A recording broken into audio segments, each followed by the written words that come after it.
Wednesdays. This is a program that starts uh, fairly early in the semester, usually within the first couple of weeks. The only Wednesdays that we don't do it are Wednesdays that are usually leading up to like a break or a holiday. And then sometimes, especially in the winter semester, the Wednesday returning after a holiday, we've just noticed that numbers are usually lower, but students are able to drop by our Alumni Center and get bagels, coffee, and other beverages between 9 and noon. I've included some of the numbers of students, our engagement numbers. These are not unique. If we were to look at unique numbers for FY25 specifically, would probably be around closer to like 20 or so thousand. But this is an experience for students. We try to especially grab students that their first year and that they're on campus, so they know that this is something that they can engage with the Alumni Association throughout their time while on campus. And we're heavily engaged with having student groups and campus units that are a part of this work. Um, as well as corporate sponsors, and they really help to elevate the experience that we have on campus.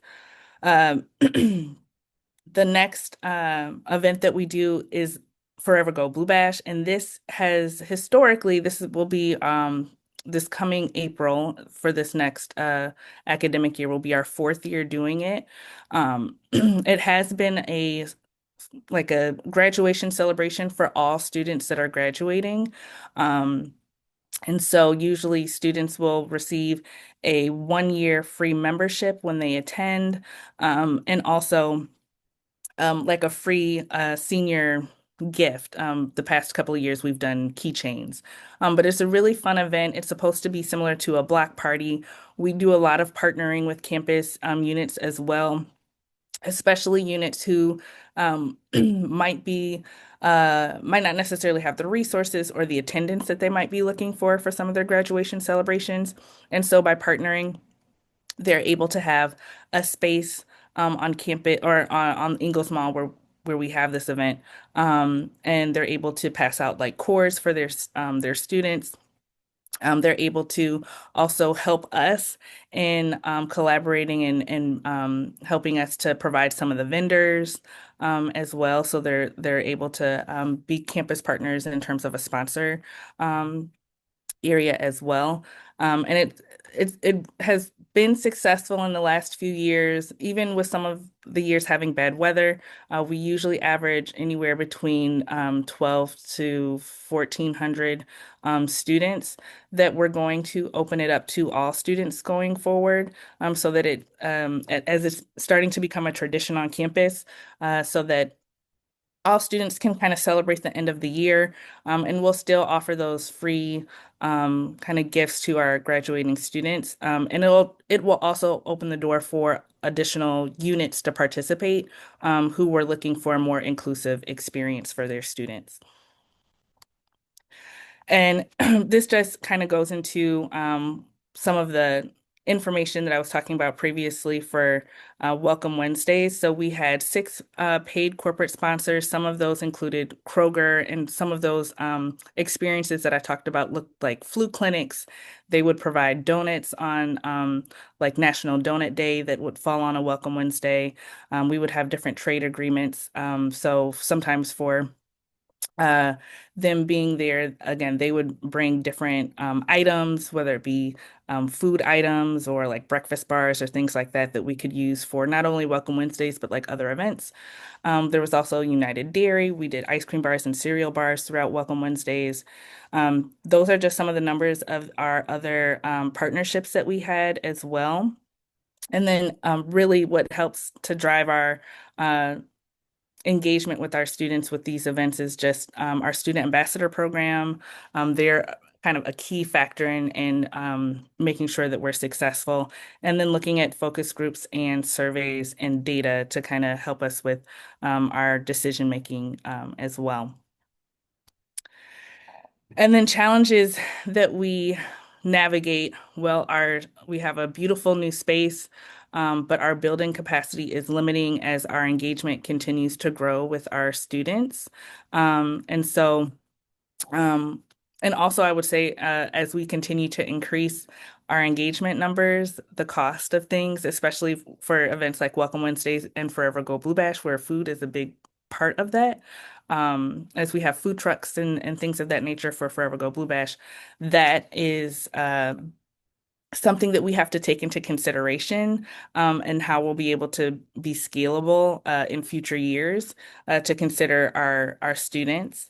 Um, and then there's just a greater need for face-to-face engagement from our students, specifically as it pertains to connecting to our alumni. So, one of the things that we try really hard not to do is duplicate what is done across campus. So, a lot of times we hear, that we need to be doing more with mentoring, but there's literally a mentorship consortium on campus of all the other units that have mentoring programs. So, we don't want to compete with that. But what we try to do is amplify the mentoring opportunities that are happening on campus and kind of point. We work closely with student life and point our alum in the direction of what those opportunities are. And then we try to find a niche where we can play a part in not necessarily mentoring, but creating connections and being able to focus on connections and access so that our students can still get connected to our alum. They then have the opportunity to build up their own mentorship experiences, but we really focus on teaching them um, how to be future alumni and how to kind of create those connections and turn them into what they might want it to be, whether it be mentorship, internship experiences. So we kind of focus on the how to from an alumni standpoint. Um, and then also, lastly, as it pertains to those niche experiences, access to alum that they might not necessarily have access to otherwise. So bringing in influencers and or our board members that they might not have had access to, and having student mixers or panels and kind of creating the space for that. So I won't go on any further because I'm hoping I stayed within that 5 minute time frame. But I'm going to pass things off to Katie, and I will stop Great. sharing my screen. Thank you, Ashley.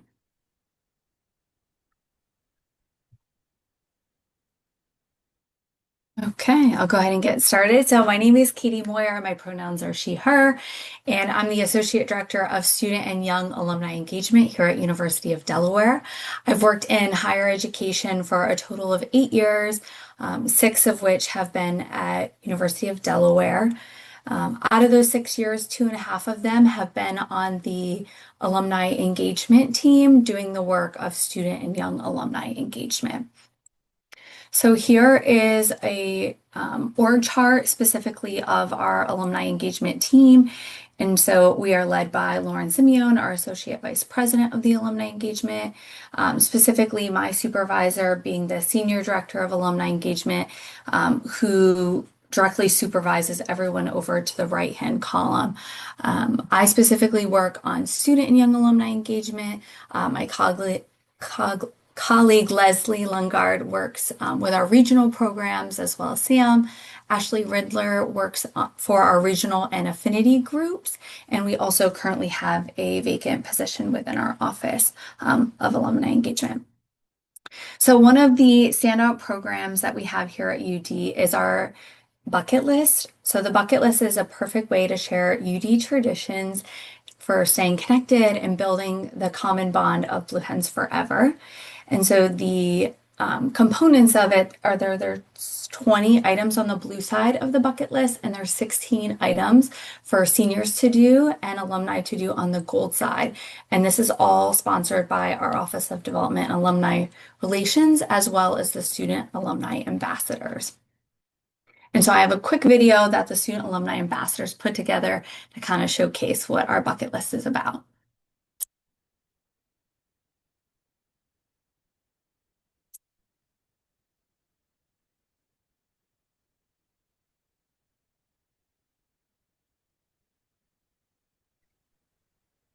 Katie, it might just be me, but I can't hear the video. Let me know if other folks are experiencing the same. It might just be when you share your screen, you just have to share the audio. Okay, my apologies. No, you're good.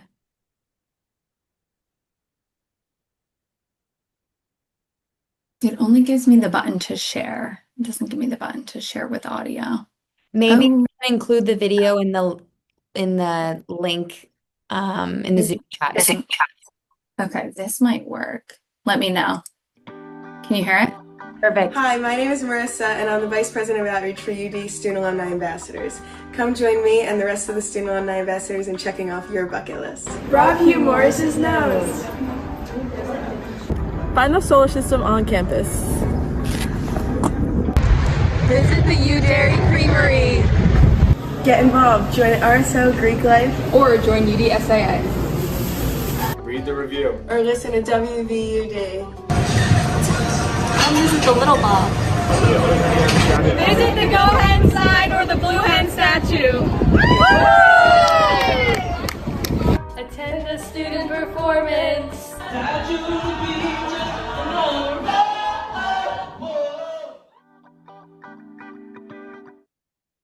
Okay. Sorry about that. Hi, my Okay, so this is a visual of our marketing that our bucket list comes on. So we have cards that we hand out for students and alumni. And as you can see, the blue and gold side. And something that we started last year was a submission process to get students and alumni engaged with it. So over to the right, you can see some of our prizes once someone hits a tier. So people complete 8 to 12 items to become a rising blue hen, or 13 to 20 on the bucket list to become a top flight blue hen, and that equates to prizes. And so these numbers and tiers are associated with freshmen, sophomores, and juniors. And then we have a separate submission process with prizes for our seniors and alumni. And for our alumni, when they complete it, I actually mail out their prizes to wherever they're at in the world. And so here's a QR code if you just want to scan that to see more of what the submission form looks like and everything in case you're interested in incorporating that. But again, our UD bucket list is very popular on campus. Some trends that we're seeing specifically with students and young alumni is that they view it in terms of what is in it for them. So it's important for them to feel appreciated and recognized and to help showcase what they have contributed. So we have implemented a yearly certificate with our Student Alumni Ambassador program that highlights the number of years that they've been a volunteer with us. And this is in turn, they can use it to post on their LinkedIn to showcase their accomplishment. And it's also a recruitment opportunity for us. Also, we distribute a yearly thank you in some way to our Student Alumni Ambassador Executive Board members. Usually it's a thank you card. Also, semesterly, when the Student Alumni Ambassadors hit their 20 hours of volunteering, which is what we require per semester, it's a video or a thank you note or some kind of candy that they get from our alumni engagement team to show that appreciation as well. And then there's also 2 events throughout the year that we recognize them at and show our appreciation for their volunteering. And that's at Vita Nova, which is a student-run restaurant on campus, as well as our end-of-year picnic. And some challenges that we're seeing overall, we know students and young alumni want to attend events, but we have to have specific marketing to really reach them and capture them with their interests. One of those ways for marketing is texting, but the challenge for us is that we are a double opt-in. So students aren't automatically opted in. They have to text Delaware to 30203, and then they have to follow that up with a yes text to be opted in. So it's a little bit more of a challenge, but we utilize texting for our young alumni events. So that's why it's really important that we're getting students and young alum opted into texting so we can market those events. What we consider young alumni is your first 5 years out from graduation, which is a little bit unique in comparison to some other institutions. So some incentives that we've utilized to get people to opt into texting. One is at our Life After UT grad fair. When students opt into texting, they get an insomnia cookie. We also have promotional pieces at our senior week events, specifically Scoop of Thanks. It's on our countdown to commencement for opting in. And this year, we're also considering a final week giveaway to get more people to opt into texting. And then we implement a welcome series in the early summer, so like July. And so the texting initiative with a summer swag giveaway is also a part of that. So again, that's a challenge that we've had that we're trying to kind of work through with some different things. And here is my email. Also, the Student Alumni Ambassadors have a fun Instagram account. So if you'd like to get more student event ideas, you could follow our Instagram to see what some of those events are. And I'll pass it over to the next speaker. Great. Thank you so much. Let me share my screen. Oh, sorry, that's the wrong window. Okay.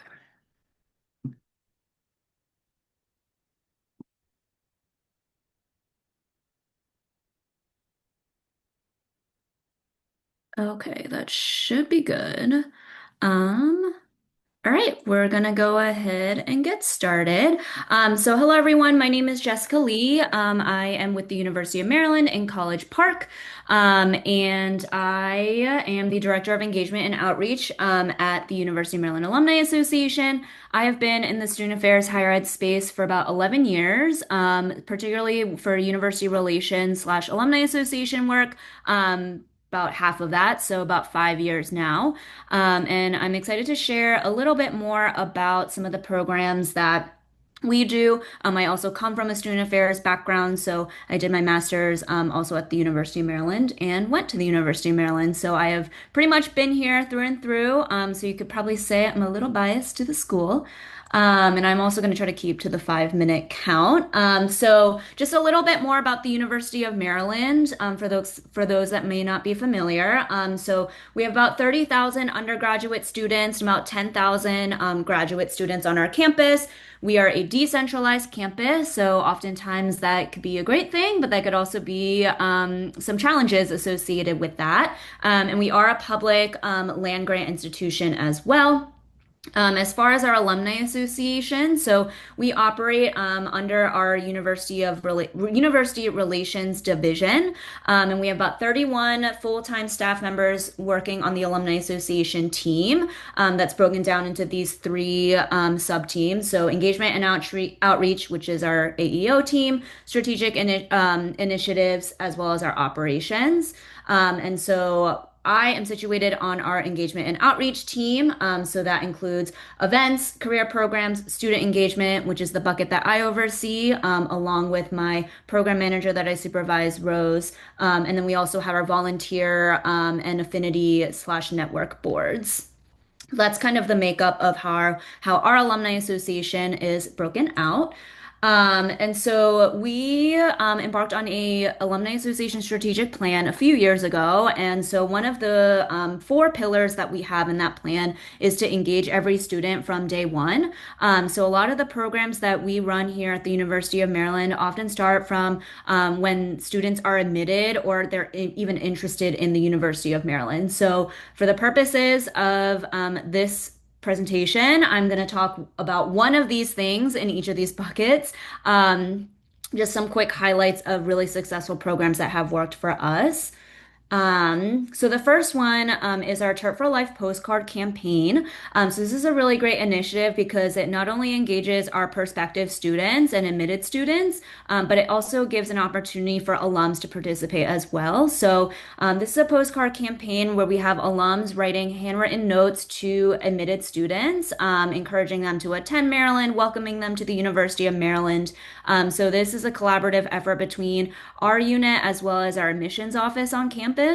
And so this past year, we had over 290 alums participate in the initiative, and they wrote to about 3,000 admitted students. So that's roughly around, I would say, like 10 to 15 postcards per alum. And this is our third year having completed this program. And so between last year and this year alone, we saw a 52% increase in alum participation. They love doing this. And I think a lot of it boils down to it's really easy to do. So we set it up so that all they need to do is just find some time to write 10 to 15 postcards. They're already pre-stamped, and all they have to do is drop it off at their local USPS. We give them a timeline, and it comes everything in the mail, the postcards, the pens, everything that they need, including writing prompts. And this is also a really great way to engage a diverse group of alums. So as you can see, this past year we had classes from 1968 all the way to recent grads who just graduated. For current student programming, we do offer a lot of different programs for our current students, but one that I wanted to highlight for this is our senior class gift program.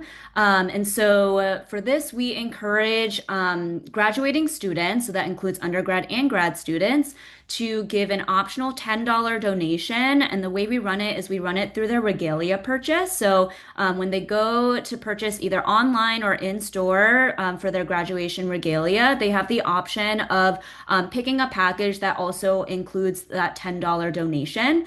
All of those funds go towards a fund that ultimately the senior class kind of votes upon. So we've run this program for 2 years now. And so the first year we did it last year, the students wanted to support the Keep Me Maryland Fund, which is a fund that just promotes, or doesn't promote hardship, but it supports students through hardships related to that are outside of financial aid need.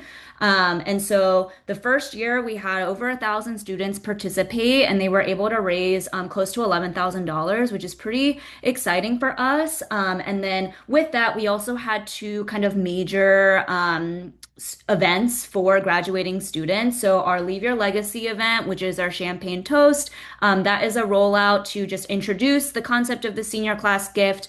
We usually hold this in the spring semester of their senior year. And then Grad Bash, similar to, I think, our folks in Michigan who talked about their event, kind of like a block party, but we also promote the senior class gift there as well. And for those that do participate, they receive a small custom tassel charm to wear with their graduation regalia and cap. This past year, we also saw an increase as well, so they decided to support the Student Crisis Fund, and we had, again, over 1,000 donors and closer to $11,500 raised for that fund. Some key partners, so we've obviously worked with our student folks in student affairs, Oak Hall, which is our regalia vendor, who has been really awesome to work with, just getting the logistics of putting the donation as an optional field during checkout, and then also our partners in annual giving and donor relations who help kind of on the back end make sure that this all gets counted towards their donor records.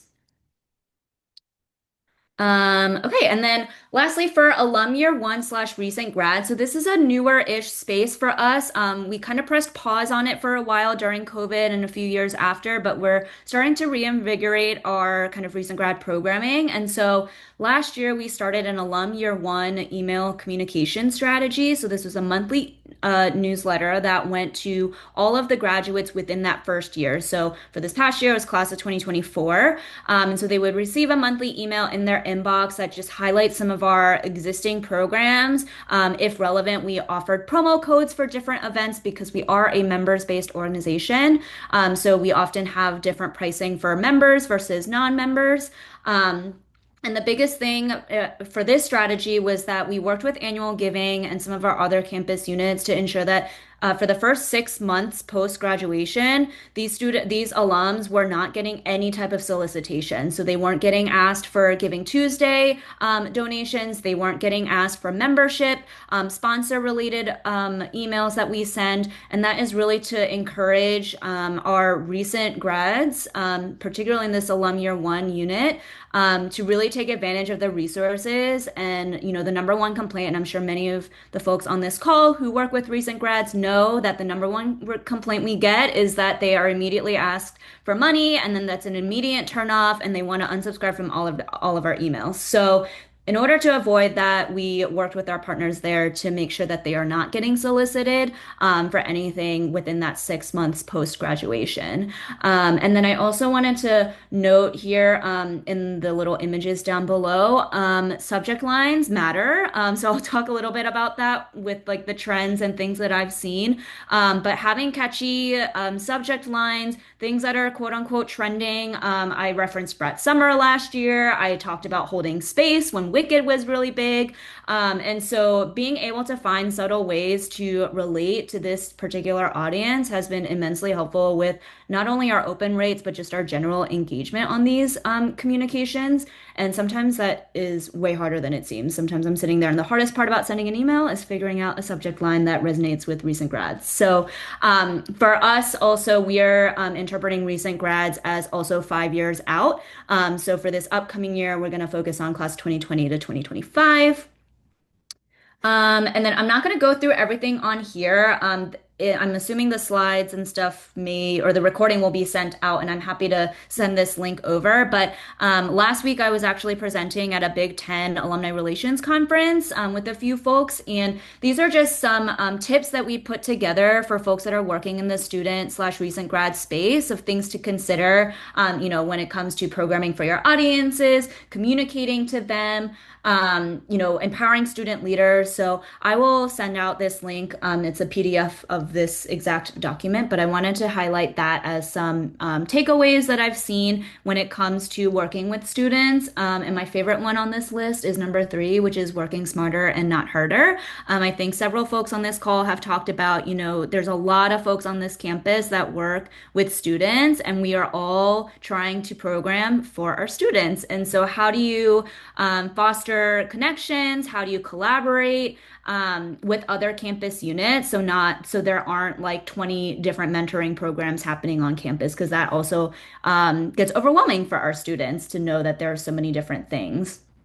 And then as far as some challenges, I just wanted to highlight a couple on here. So staying up to date with what students and recent graduates want and what they're looking for. So that means, hosting focus groups more regularly, pulse surveys, things like that. We often use our student ambassadors to get like a gut check of, hey, would students actually come to this event for XYZ, or what the kinds of things are you all looking for when it comes to networking? And so being up to date, I think, is definitely helpful. And then I also put on here collaboration versus partnership. So I think sometimes in these spaces, we're very big on quote unquote collaborating, but what does that collaboration really look like in practice? Is it, we're hosting the event and they're supporting? Is it we are both equally, putting in the work to host an event? Is it purely just from a resources standpoint? So thinking critically about who those campus partners are that work well for you and at your own campus, and then finding ways to continuing to strengthen those partnerships. And then I put this quote on here. This is something that a mentor once told me is the most rewarding experiences are when we approach challenges together and leverage our strengths and roles for the benefit of our students. So I thought that was just a really nice way to wrap up the conversation. I don't know how I'm doing on time. I probably went over, but if you would like to connect with me, that QR code just links to all of my information. We also have a student ambassador group called our Student Alumni Leadership Council on Instagram, so feel free to follow them. They're just at UMD-SALC. And I will now stop screen sharing and send to the next person. Thank you. Well, I am up next. Can y'all see my screen all right? Yeah, cool. So I'm Parker. I am with Arizona State University. I'm a program manager here, graduated in 2020, and I lead our young alumni engagement and then some of our chapter development stuff. There's my contact info. Feel free to connect with me. But a little background, I'm a Sun Devil through and through. My dad, his brothers, they all went here. And then in my time at ASU, I was a member of our Student Alumni Association and all that. So really, kind of a diehard and big fan of everything that we do. With that in mind, here's kind of our organizational structure. We do things a little bit differently here. So we look at it all through the ages and stages kind of vibe.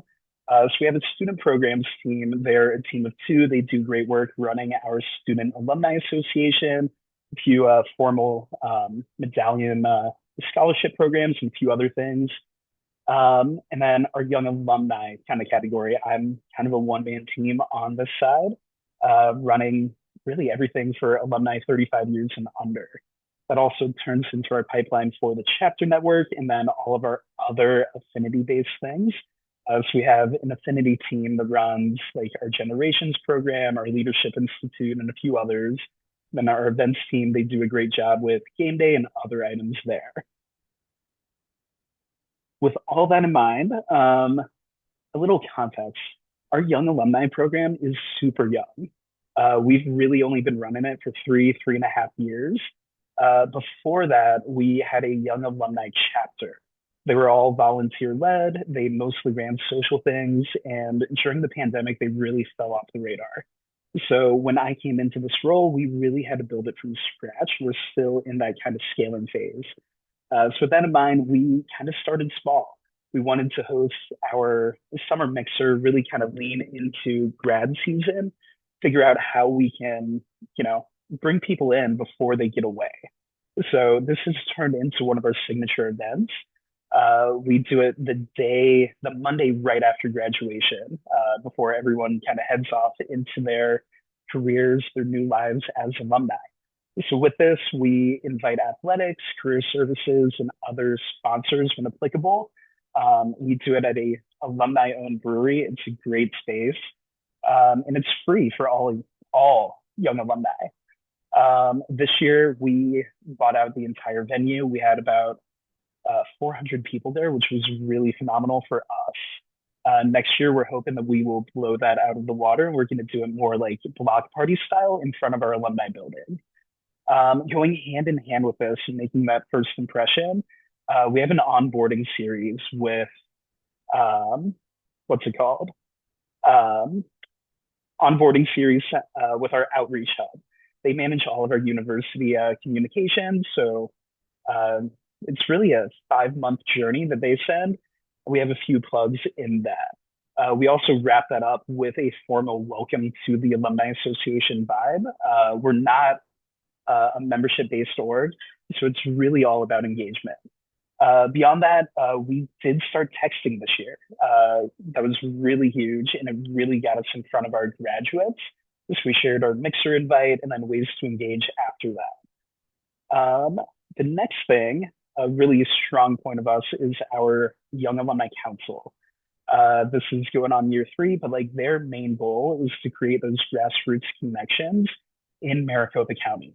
We have 135,000 young alumni here in the Phoenix metro area alone, which is unreal. It's a ton of folks to try to connect with.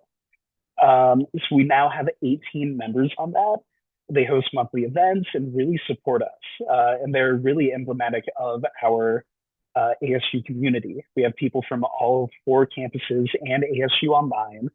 They span different colleges, and they really just are great stewards of the work that we do.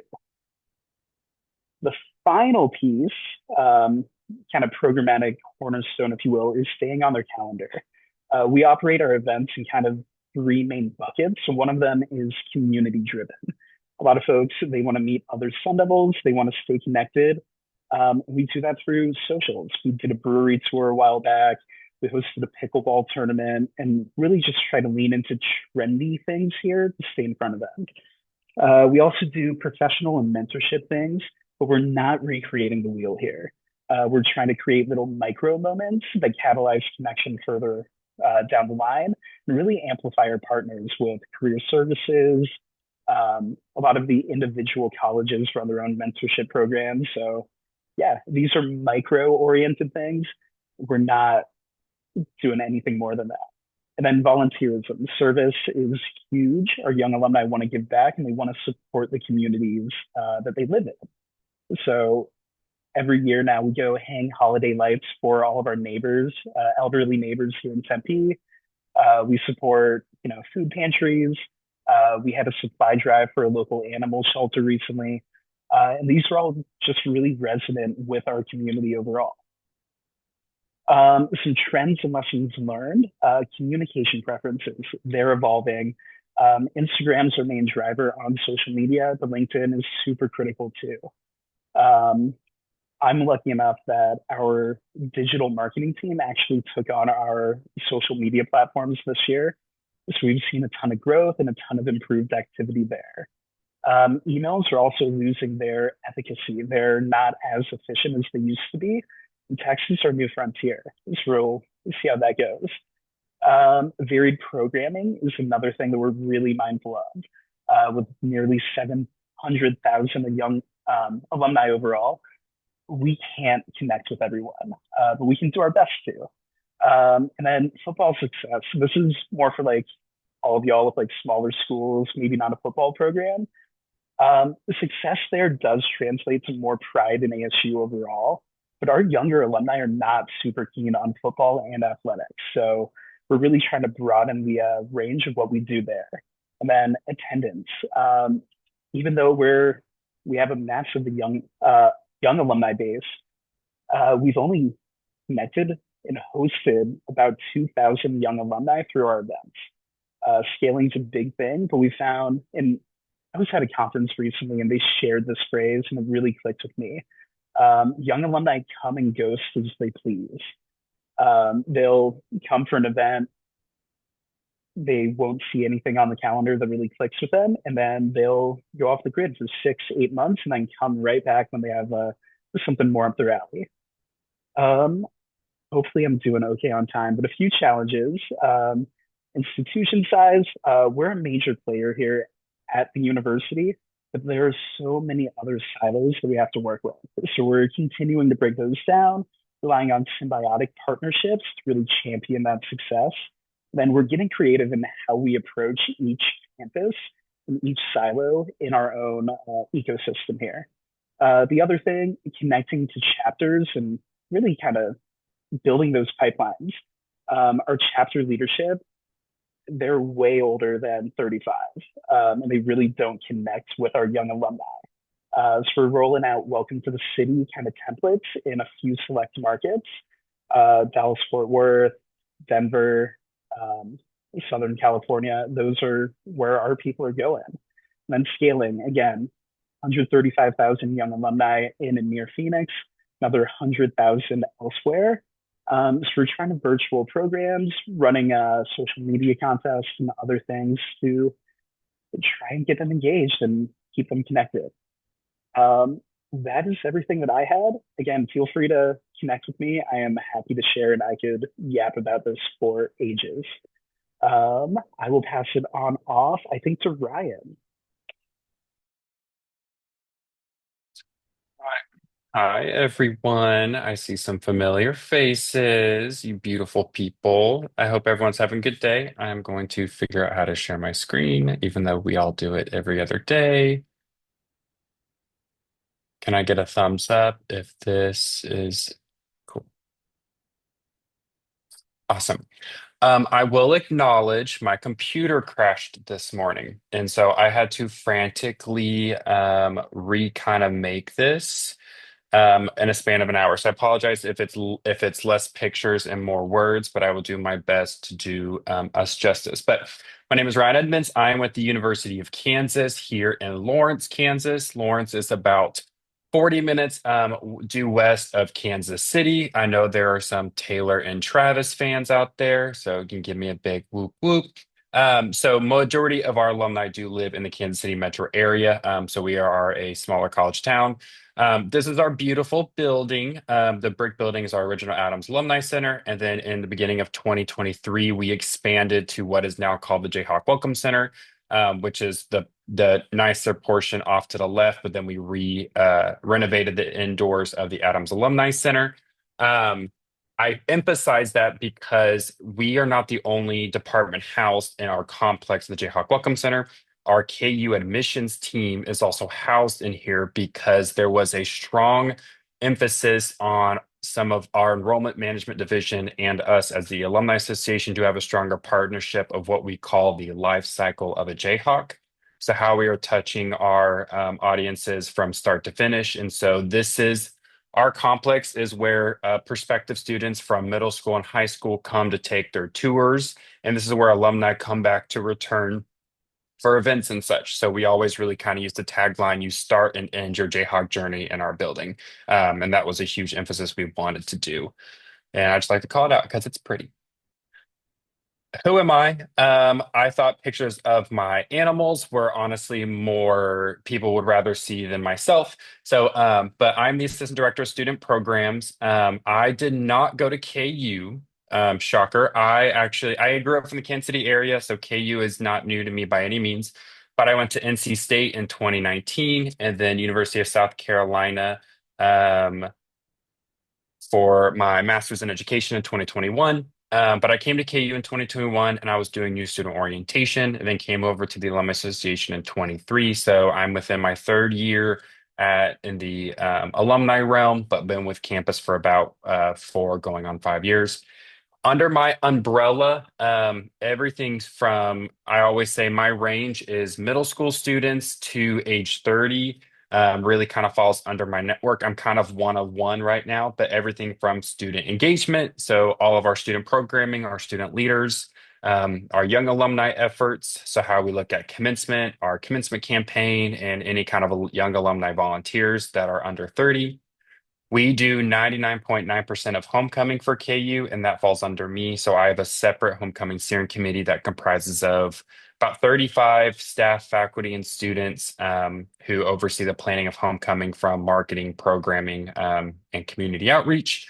I am also kind of one of our main liaisons for university relations, so how we engage our university, campus departments, public affairs, all that fun stuff.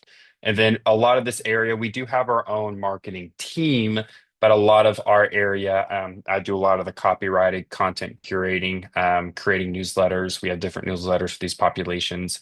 And so kind of anything between middle school and young alumni, because we do a lot of investment with our visit days and getting students into our building from the KC Metro kind of falls under me. These are my pretty animals. We have 2 dogs and a cat, but the cat is slowly turning into a dog. They're pretty, they're cute. But yeah. Organizational structure. And again, I apologize. I had to kind of remake this a little bit quickly this morning.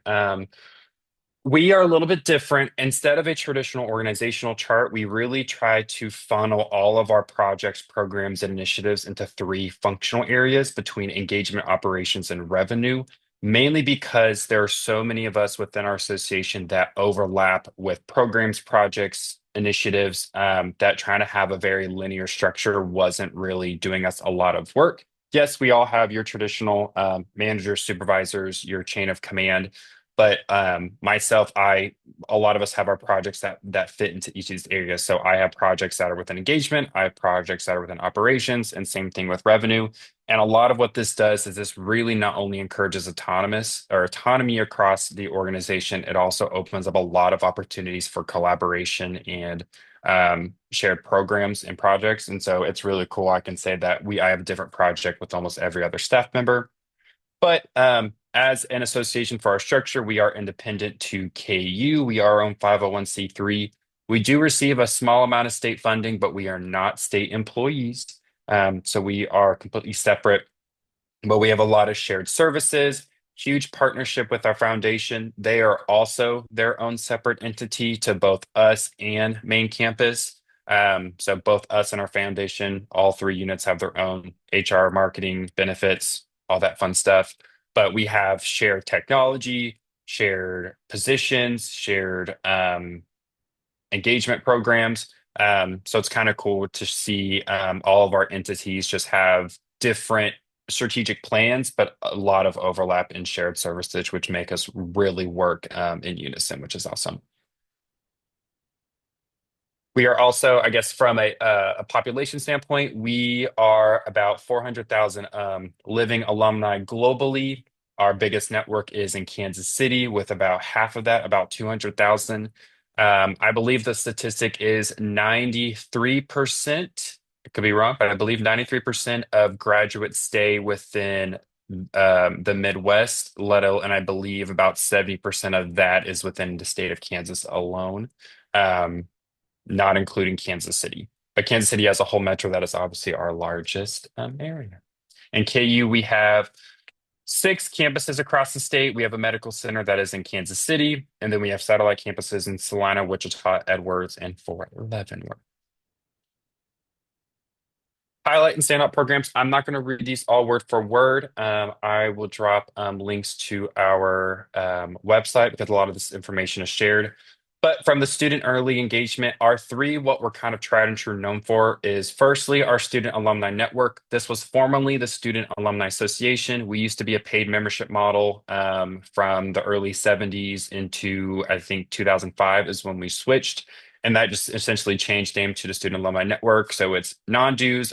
Also, as an association, we just transitioned from being a membership dues to annual giving. So as of right now, we are no longer a membership dues organization from start to finish. We have about 7,000 students that are activated into the Student Alumni Network. We still use the language membership a little bit of where they can access the mobile app, have a membership card, but we try to move away from that to have shared language and more about strengthening connections between their peers and with our alumni. But we have about 7,000 students across all levels, across all campuses.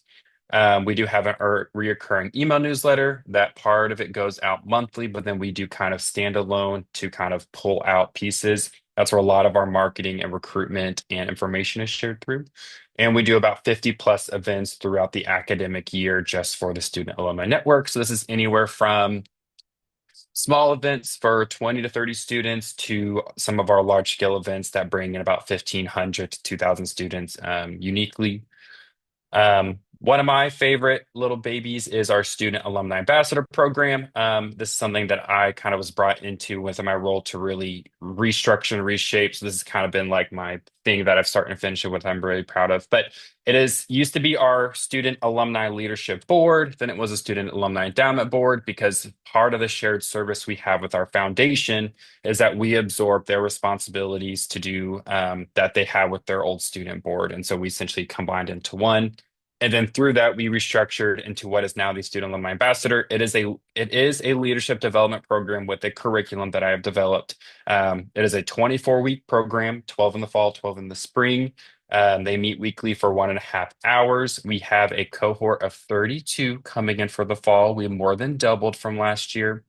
But the emphasis on this is for a long time, we were operating with have as many people come to our programs, do all the programs that we want to really try to have a large reach. But what we were losing is the education piece of us as an association, that philanthropic education. What does it mean to be engaged with your university?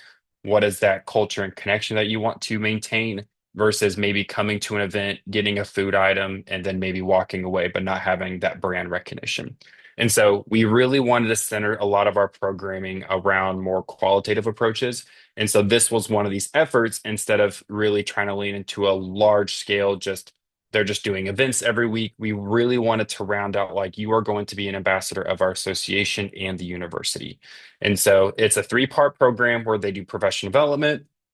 They are ambassadors, so they go to board of director meetings. They meet with community representatives. They really try to advocate for our programs and initiatives. They do get some event planning and project management. They get to host events, some of those fun things that as a student org they get to do.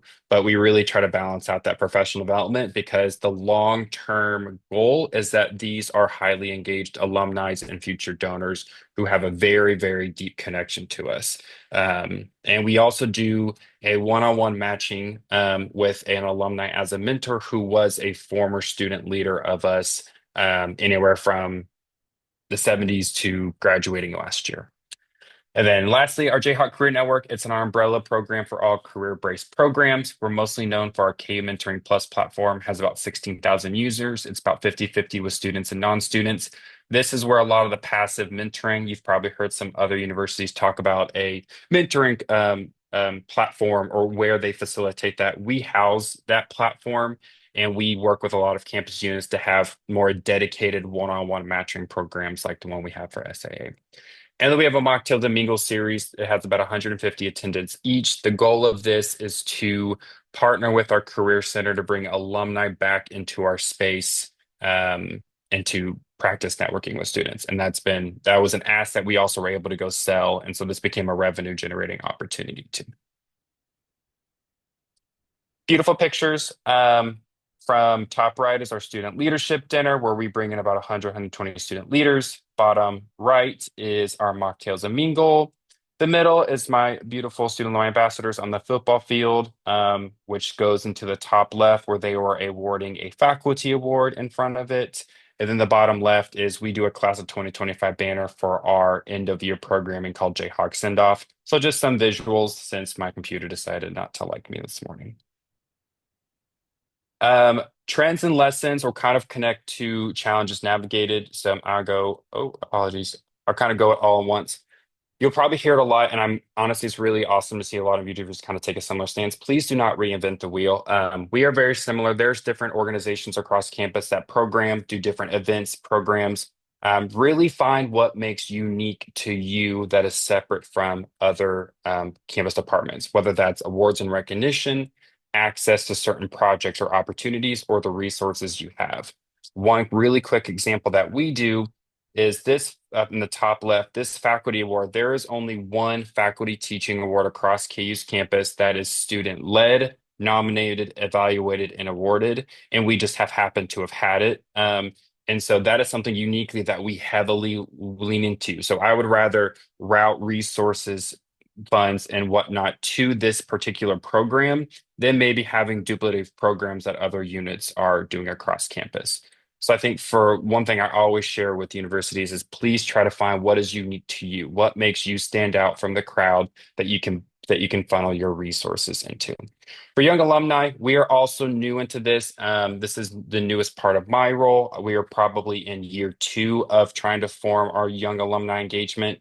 Really, what I'm leveraging the most is using former student leaders. So if you are an organization that has a student leadership group, try to use your former student leaders, whether or not they're local to you, use them to kind of help lead because they're going to have the best connection to your association and what you do. If not, use them to local networks. I know for us, Kansas City's 45 minutes away, but they're our closest, largest network. Whether you are a university that is within a major city or nearby, try to really figure out where you're going to get your best draw in and allow your students or young alumni to do that heavy lifting, see what they want. I really emphasizing on um, uh, keeping up with what they're interested in. And that's something we're building into. I will give a shout out to University of Houston. If you are on here from camp, they do a cougar crawl. It's something that we would like to adopt where they invite alumni to come back into their space to kind of visit some of the local breweries, restaurants to kind of do like a little mini crawl, but they had a really phenomenal program that they shared. But we are also very young in our young alumni journey. We're about in year 2, but we have a more robust student engagement. And the challenges navigated are very, very similar. Staff turnover, I am one-on-one for a reason. Folks have left, folks don't get rehired. That's okay. But how do you have some of that succession planning? And highly, highly recommend the continued use of these camp sessions that Sydney has been organizing, as this is a great way to ask questions. But I will stop talking. Here's my information. We do have an Instagram. You'll see my face on it and some of our students, so have a follow. But thank you for listening, and I'll turn it over to Sydney. Thank you, Ryan. Okay, and thank you everyone for your patience this morning on the Zoom call. I really appreciate it. I'm going to go and share my screen. I am your last speaker, and then we'll move into questions. Can people give me a thumbs up if you're looking at my PowerPoint? Great. Because you could look at my email, but that would be way less exciting. Okay. Well, my name's Sydney Montgomery. Thank you all so much for joining for this session. I work at Boise State University. I'm also a proud alum. It sounds like that's a trend. I did both my bachelor's and my master's degrees here. I also teach in the graduate program that I was in, so that's kind of a fun side hustle I've taken on. I'm the senior director of student and recent graduate programs. That'll hopefully make more sense when I go over our org chart. I put my Strengths Finder on there just in case anybody else is a Strengths Finders nerd like me, but it really does help me understand myself and others around me. So if you've never done Strengths Finder, highly recommend it. This is kind of our organizational structure. Boise State is a large public university. Our total enrollment is 27,000, just over 27,000. We have over 180,000 living alumni. Our office has gone through quite a lot of change in the last year or two with how we're structured. And so this is actually a new structure to us. We're currently hiring a senior executive director, so that position is vacant currently. But there's 2 of us who are senior directors. I obviously student and recent graduate programs. And then I oversee some brand new positions that we've added just in the last 2 years. So I will call out when we were originally doing this session, I had quite a few emails from folks asking about the best way to create a hiring plan for investing in areas like this. So whether or not you hire a one-trick wonder like Ryan, who's doing a little bit of everything, and is able to take on students, recent grads, and beyond, or whether you're looking to really double down and invest in a certain area. I'm happy to answer questions about that and kind of how we approached it. But my role was very similar to how Ryan described, just one of one. And then we ended up expanding in an area because 40% of our living alumni are actually graduates of the last 10 years. So we have a large majority of young alumni. And so there was an urgency around investing in that area just to make sure that our pipeline was being created and strong. So we added an assistant director of alumni career and enrichment programs to take on some of the career enrichment professional development that our recent grads, which is the last 10 years for us, were asking for. That was the number one thing that came back in our survey, is that folks in that area wanted to have resources when it came to career and enrichment. We are currently working on a job description for an assistant director of student programs. That's a brand new position that we'll be hiring for, that's really focused on creating educational opportunities on philanthropy and what the role of the Alumni Association and the foundation is. We're still kind of crafting that job description. And so I know I've reached out to a couple of you for suggestions around that, but we're really excited to have someone fully invest in the student program side of things and student affairs. Alumni engagement and events manager is kind of our logistics project manager for all things alumni engagement and all of our signature events. And so those three folks report up to me. And then we have someone who focuses on a regional and affinity, as well as alumni traditions and community engagement, which is homecoming, away tailgates, etc. We're an interdependent model. We're currently transitioning away from membership. We have not fully made the transition, but if anybody out there understands, I feel like I've been saying we've been transitioning away from membership for 2 years. So hopefully I don't have to say this for a third year, but we're making the transition right now and hoping to wrap that up shortly. One thing that we adopted this year that has been incredibly helpful for us is actually taking all of our work in alumni engagement in the colleges as well as centrally in our office to have it fall into 5 strategic buckets, if you will. So I put those up there because that's kind of how we've defined alumni engagement. A lot of times when we get asked, what are you guys focusing on and why are you focusing on that? I wouldn't call it skeptics across the university, but just looking for deeper understanding of what alumni engagement is and how we prioritize what we do. So when they see anything from a trivia night to a brewery night to a volunteer summit and everything in between, there's more of a greater understanding of why we're doing what we're doing. So foster early engagement, build community, celebrate traditions, support athletics, and enrich lives. Takeaways and thoughts. I just kind of babbled through some lessons learned, I guess, and everything in between. I got a lot of questions at the CASE conference and the CAMP conference about building a young alumni council and if it's worth it and how that looks and what worked for us. We started ours about 3 years ago. I've been in this role for about 3.5 years. I spent 10 years prior to that in the admissions office and recruited for the university. But when we were building our bold committee, what I realized very quickly is that we have a large amount of young alumni that really need to channel the frustration that they feel about their lack of attention and involvement and put it somewhere. And so instead of building a bold committee, and for us, bold Broncos of the last decade, our recent graduate committee, instead of building that solely out of just, hey, come join us, another thing to put on your plate, I actually targeted focus groups of folks that had expressed frustrations about their lack of attention to young alumni or our lack of attention to young alumni and tried to channel that frustration and help figure out where we went wrong. I wouldn't call it an apology tour, but we almost had to own the fact that we had missed the mark when it came to engaging with our young alumni for quite some time.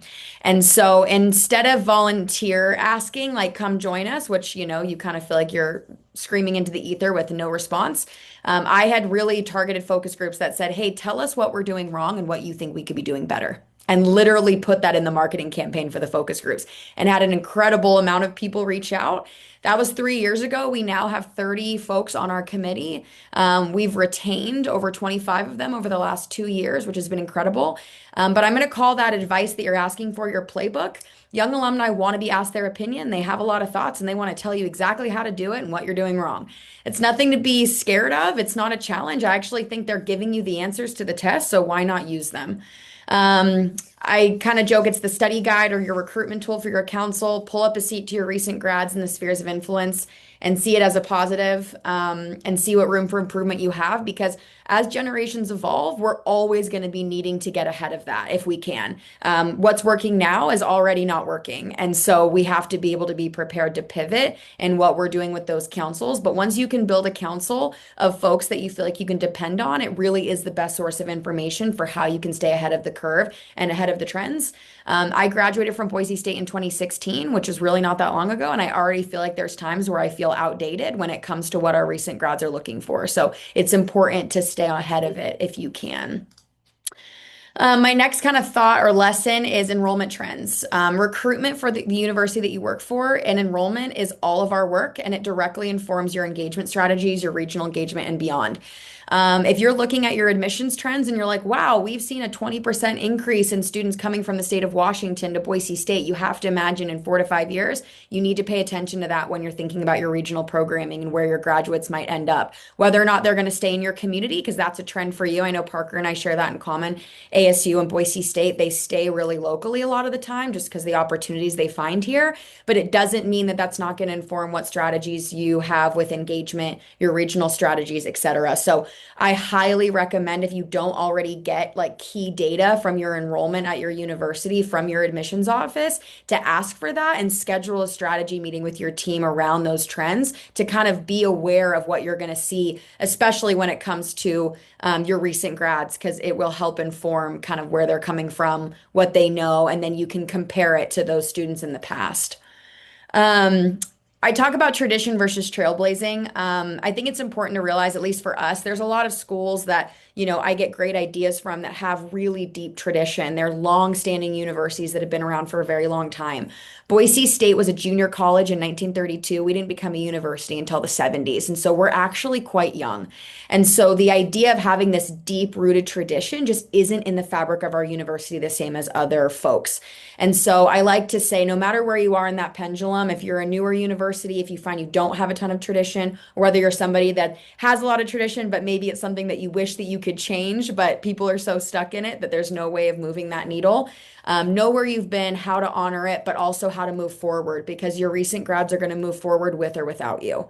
And so you just have to be continuing to think about, what are your program titles? We, for example, we're doing some keynote speakers, kind of TED Talks, if you will. And we were naming all of them very specific to that program. And I found that our attendance was so much better when we created kind of a blanket title. So, for example, we called it Bold Bridge to Community.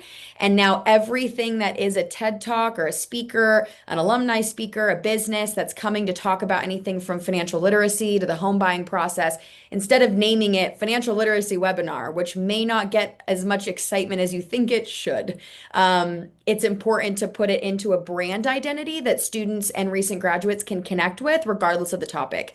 And so use timeless titles. With our enrichment program, for example, we're thinking about launching our enrichment program as Level Up. So level up in your cooking, level up in your travel, level up in your home buying process, and really creating a brand identity around things that can be versatile enough that it doesn't become outdated with your recent grads and students overnight.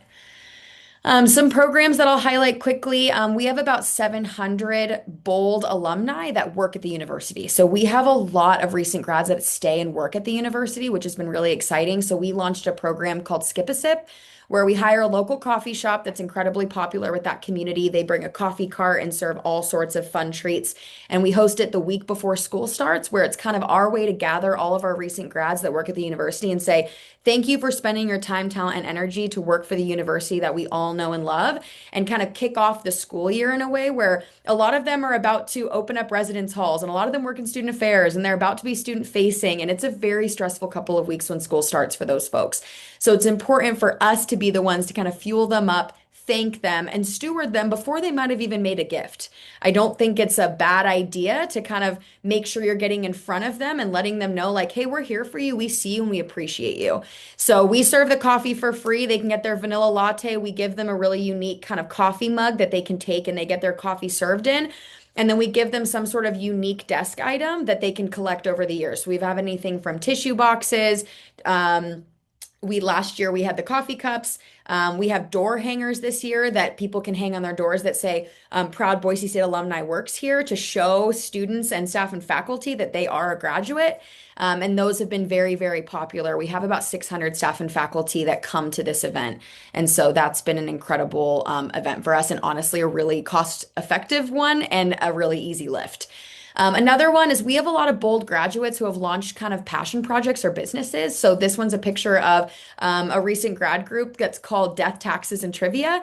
They host trivia around the community at breweries, and we wanted to bring visibility to the fact that a trivia night that's incredibly popular in the community was actually started by two recent grads. So we did a whole story about them, and then we're actually hosting that trivia night that's typically at breweries in our Alumni and Friends Center to bring people to this building and hosting them for drinks and food and trivia. We had 43 people register within the first like 20 minutes of the registration being open because it's not reinventing the wheel. It's something that's successful across the community. We just got ahead of it and said, hey, would you be willing to move locations for one evening? And we'd love to feature you so you can continue to build your business. We did the same thing with a travel mini golf company. We're hiring them for homecoming, and it's recent grads that literally just built mini golf, and they haven't had the marketing to be able to actually build their business. And so we can help them scale by telling their story. Another one is accessible volunteerism. I find that recurring volunteer opportunities, I like what Parker said, like the idea of ghosting is so true. And so we developed a program where there's a very popular concert series that happens at the Botanical Garden in our community that's actually run by a bunch of recent grads. So same thing, we did a story about those recent grads, and we have it where recent grads can come volunteer by selling beer tokens at this concert that most likely they were already going to go to because it's very popular with that demographic. And they come, they volunteer for the concert, and then they get a ticket to a second concert for free. And so it's just a one-time thing that they can do. It's non-committal. We encourage them to volunteer with their friends. We encourage them to come and know that they're going to have another person to go to the concert with. And it's been incredibly popular. And now we've worked out a sponsorship deal with the promoter where the promoter now is saving money on wages for staff because our volunteers are filling in that gap. So they take the hourly rate they would have paid that volunteer or that staff member and donate it back to our Bold Scholarship that supports students that have graduated with their undergrad at Boise State and want to come back for a graduate degree. And that's been around $8,000 each year. And we've been doing this for about 3 years that supports our scholarship. So it's a healthy donation to go back to a scholarship that we never had to ask for the money from our recent grads. We're just asking for their time. And the win is they just have to do it once, and we celebrate that so they don't feel like they're disappointing us if they're not continuing to engage. That's the only thing they do all year. It's still a point of connection that we maybe otherwise wouldn't have had. Last programs to highlight. I think unique spaces and access is incredibly important. Our recent grads want to feel special enough that they get the unique experiences like some of our high-end donors do, but they don't necessarily have the giving history to have access to those things. And so the way that we've done that is creating opportunities like Open House on the Blue, where the night before commencement, we work with athletics to open up the blue turf or whatever other unique thing that you may have on your campus. And students, families, and fans can come and take their graduation pictures on the blue with their families. The first year that we did this, we had about 10,000 people come. We were not prepared for that many people, I will just say that. But it was an incredibly unique opportunity. And what was really heartwarming is for a lot of the parents and families, these are unique experiences that maybe they didn't ever go to college or they didn't attend Boise State, they're first generation families. And they're able to have that unique experience with their graduate in a space that they also have never accessed. And so unique experiences, unique spaces, and especially around graduations, getting families together and providing those experiences has been helpful. Last two is our grant program. We actually sell tailgate spots in our parking lot. Our foundation wasn't necessarily taking that money that we made in those parking spots and putting it towards anything specific. And so I had negotiated to take the money that we earned from those tailgating spots and put it into a grant funding program where our student philanthropy board gets $25,000 to $30,000 a year. And they get to give it out to student philanthropic initiatives across the university that students can apply for. So we've done mural paintings, we've done food drives for food insecurity at our campus food pantry, we've done scholarships for outdoor recreation. And so they're actually students giving money to student groups and student initiatives that have philanthropic impact. And it really does make the students feel like they have the control and the power to make their campus better without any administration involved. Obviously, I'm working on the back end to make sure the money is deposited properly. But again, find those unique fundraising opportunities or revenue streams that don't have anything attached to it. So for us now, when we sell those tailgate spots, we get to tell the story to our tailgaters like, hey, you're supporting student philanthropic initiatives rather than just saying you're supporting the broader alumni association that they may not feel connected to. And then lastly, I know Jessica talked about this, so I won't talk necessarily in depth, but the champagne toast that we do, I joke, do it for the data. It's really not the biggest event, and it's not necessarily an expensive event. We get the champagne sponsored, which has been really helpful because that's the biggest kind of expense we have to prepare for.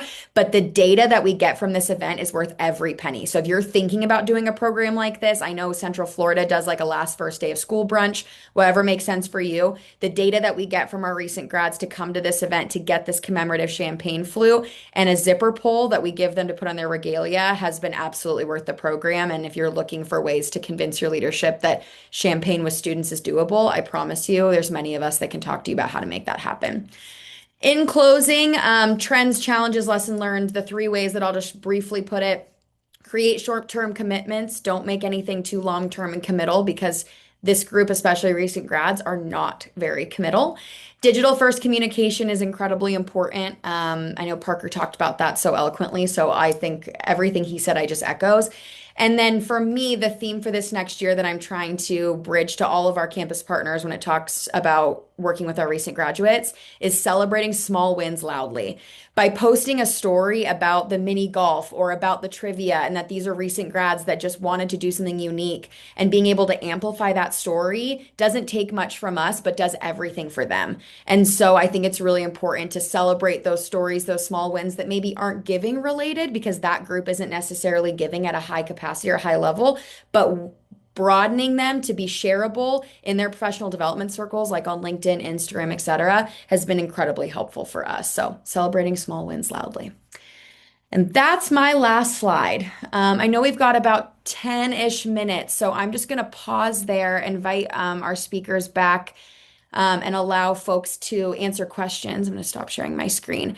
And also, whether you have a question for the group or whether you want to go ahead and just put in the chat, the things that your office is thinking about, talking about, wondering about, it would be really helpful for me to be able to document that so I can bring it back to camp leadership for either a future session or maybe smaller sessions that are very topic driven, whether it's hiring in this space, program specific, data, etc. Because we had about over 200 people respond to that camp listserv email, which is really exciting, but it just goes to show that there's a lot of questions. So help us help you in getting that back to leadership and prioritizing some of those things. So I will pause there. Feel free to unmute if you have any questions or raise your hand or throw them in the chat, and we're happy to throw them to whoever it might apply to most.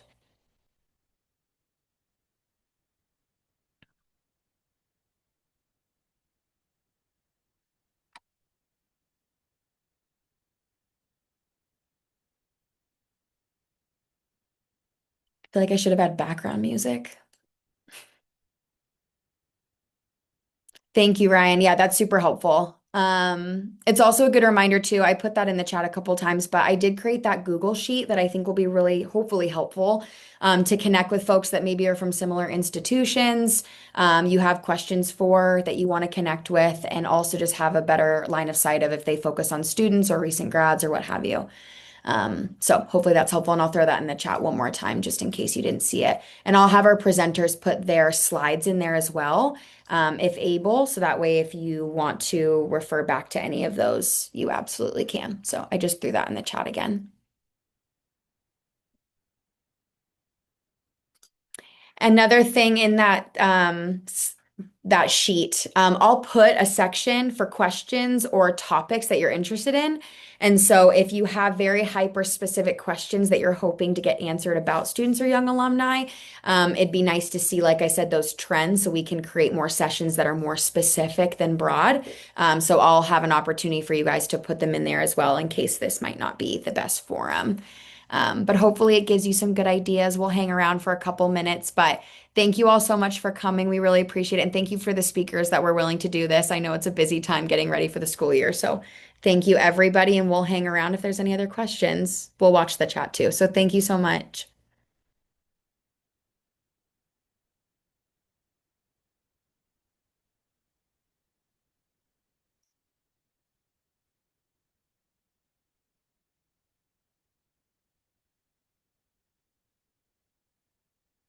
And the speakers, if you can just hang out for just a minute, that would be great. I had a quick question. Yeah, please. So, oh, I'm on a call, sorry. Oh, you're good. Sorry about that. Um,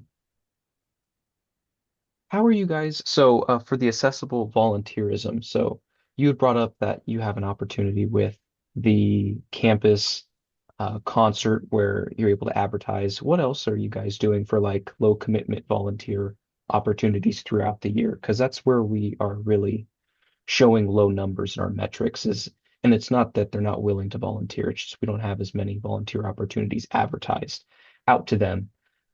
So like I guess around the table, like what are you guys doing other than like these really large volunteer opportunities, like a signature opportunity?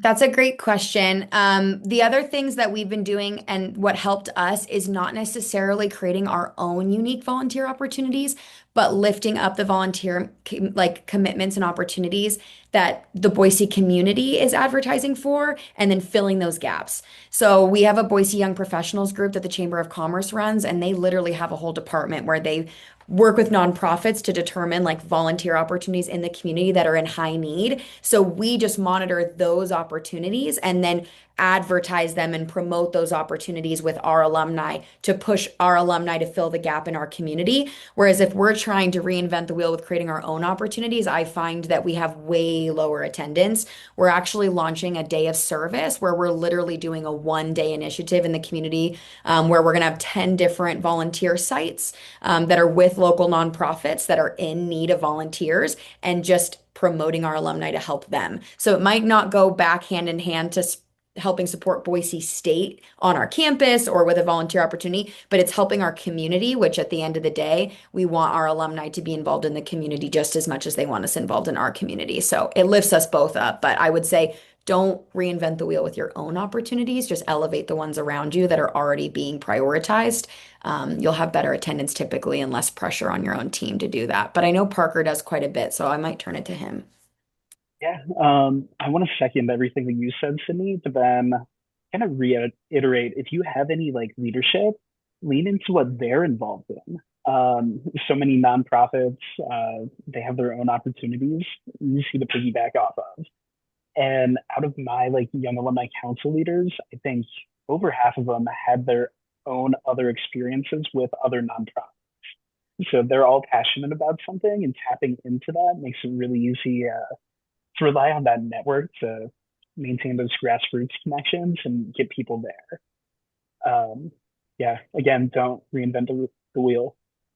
Great. I think that's really informative. Thank you. I appreciate that. One thing I'll jump in. For homecoming, we leverage this a lot. We used to have a parade like a lot of larger institutions. We stopped doing a parade in 2019 because we just couldn't keep affording it and it wasn't super low attended. And so we wanted to replace that like community coming together celebrating university, and we transitioned that into service and volunteerism. And for us, we didn't have the capacity to do a full day of service, but we wanted to still have that similar vibe. So what we did was typically, you're gonna already gonna find local nonprofits or organizations within your community that already do natural volunteer work, whether it's just with high schools, education system. We just would go pick 3 or 4 of them, say, hey, can you maybe reserve these couple days throughout, for us, it was throughout homecoming week. Can you reserve those days just for us to elicit alumni to come back and volunteer? And so what this has turned into is alumni coming back to do community service together as their homecoming tradition. And typically, if you can target local organizations that already have their built system for getting volunteers, whether it's waivers, a registration system, a platform, they're going to do a lot of that heavy lifting for you because I'm not going to go create a whole new registration system. I'm not going to go type up a waiver. But what we would do, like for example, Harvesters Food Network is kind of a more household common name, a large, they do packaging food, they distribute it through all the entire country. We bring in about 240 alumni to just go help package. They learn about food insecurity, but really all we are responsible for is just communicating, hey, if you want to get involved with our community service initiative for homecoming, here are time slots and dates. The Harvesters, I've already provided the link. They have provided the instructions, the waivers. All that we had to do was just plug in the link that's already going in the communication we are already going to create. And so we picked 3 to 4 different opportunities to spread out between our different campuses.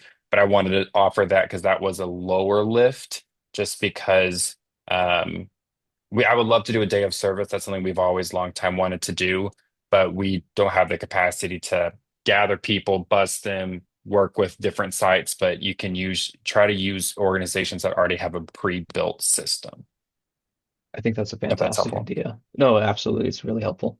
I think that's something that I might bring up with my leadership about implementing. So, I think that was like my main question. So I appreciate you guys' time. This was great. Thanks, Marco. Hmm. And I know we're coming up on time.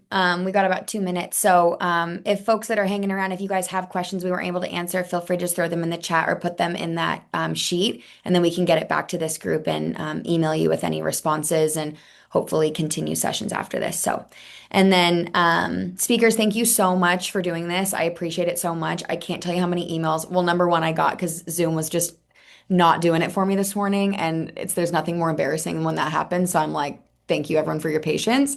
But also just people literally reaching out, like thanking us for the ideas. I like keep getting emails as I'm talking right now. So thank you guys so much for doing this. I appreciate it. And then once I get some of that feedback, I'll probably reach back out to you all, and then we can go from there. And I'll connect back with some of the camp leadership and figure out maybe if they want to make this a series as a 5x5 with new speakers or hyper specific. But I just respect all of you and the work that you do. So thank you all so much for putting this together. I really appreciate it.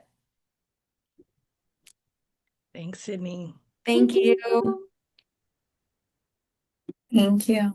Thank Thanks, you. Sydney. Talk soon. Bye.